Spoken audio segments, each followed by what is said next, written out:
వాస్తవంగా భారతదేశంలో ఎక్కడైనా సరే ఎన్నికల కమిషన్ చేయాల్సిన పని ఏంటి? ఓటర్లని ఎక్కువ చేర్చడానికి ప్రయత్నం చేయాలి. దానికోసం ప్రచారం అదంతా మనం చూస్తూ ఉంటాం. ఇప్పుడు ఇక్కడ బీహార్లో ఏం జరుగుతుంది? ఓటర్లని తీసేయడానికి ప్రయత్నాలు జరుగుతుంది. తీసేసే ఓటర్లు ఎక్కువ మంది ఎవరు? ఒకటి వలస కార్మికులు, రెండు మైనార్టీలు అల్పసంఖ్యాక వర్గాలకు చెందినటువంటి. కిందటిసారి ఎలక్షన్లో వాళ్ళు ఒక స్ట్రాటజీ వేశారు, అది కుదరలా. కిందటిసారి ఎలక్షన్లో మీకు తెలుసు కదా, ఈయన హైదరాబాద్ ఆయన సలావుద్దీన్ ఓవైసీ, ఆయన ఏదో ఎంఐఎం అని పార్టీ ఉంది, ఆ పార్టీని తీసుకెళ్ళి బీహార్లో 30 చోట్ల 40 50 చోట్ల పోటీ చేయిస్తే ఎవరు చేయించారు? అధికారంలో ఉన్నటువంటి వాళ్ళే. ఆయన బీజేపీకి జూనియర్ పార్ట్నర్ అన్నమాట. ప్రతి చోట 2000 3000 గెలవరు. అక్కడ 2000 3000 వచ్చి ఆ 2000 3000తోనే దాదాపు 20 సీట్లు 15 సీట్లు వాళ్ళు 5 వచ్చినాయి.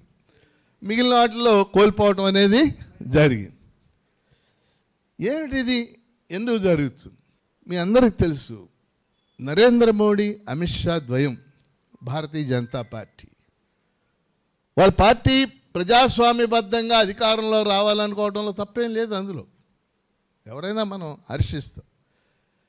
కానీ ఆ పార్టీ ప్రాబల్యం కొనసాగటానికి, ఆ పార్టీ సైద్ధాంతిక విధానాలు ముందుకెళ్ళటానికి ఒక్కో రాష్ట్రంలో ఒక్కో స్ట్రాటజీ అవలంబిస్తున్నారు.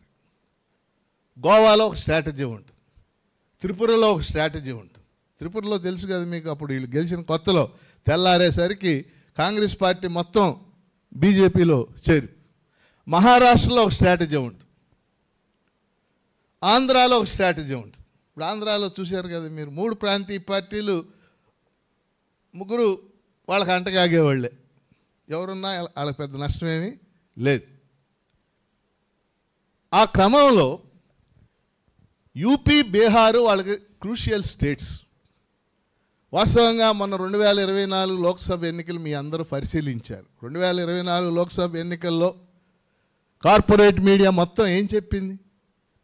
బీజేపీకి 350 సీట్లు, దాని పార్ట్నర్స్కి 50 సీట్లు, 400 సీట్లతో స్వీప్ చేయబోతుంది. అది కనుక జరిగితే చాలా మార్పులు వస్తాయి భారతదేశంలో, రాజ్యాంగంతో సహా. పెద్ద ఎత్తున అది ప్రచారం జరిగింది. ఎక్సెప్ట్ యోగేంద్ర యాదవ్, అన్ని కార్పొరేట్ ఛానల్స్ ఇదే చెప్పింది. కార్పొరేట్ అంటే మన ఎన్డీటీవీతో సహా ఇదే చెప్పి.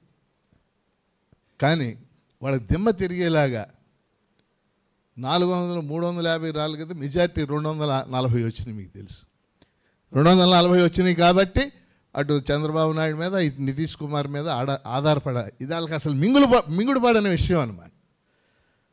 సో ఆ సీట్లు తగ్గడంలో కీలక పాత్ర పోషించిన రాష్ట్రాలు 2, ఒకటి యూపీ, 2 బీహార్.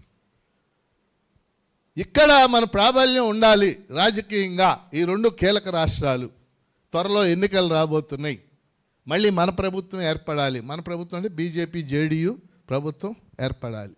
2003 తర్వాత ఎవరైతే ఓటర్గా నమోదై ఉంటారో వారందరూ కూడా బర్త్ సర్టిఫికేట్ సబ్మిట్ చేయాలి.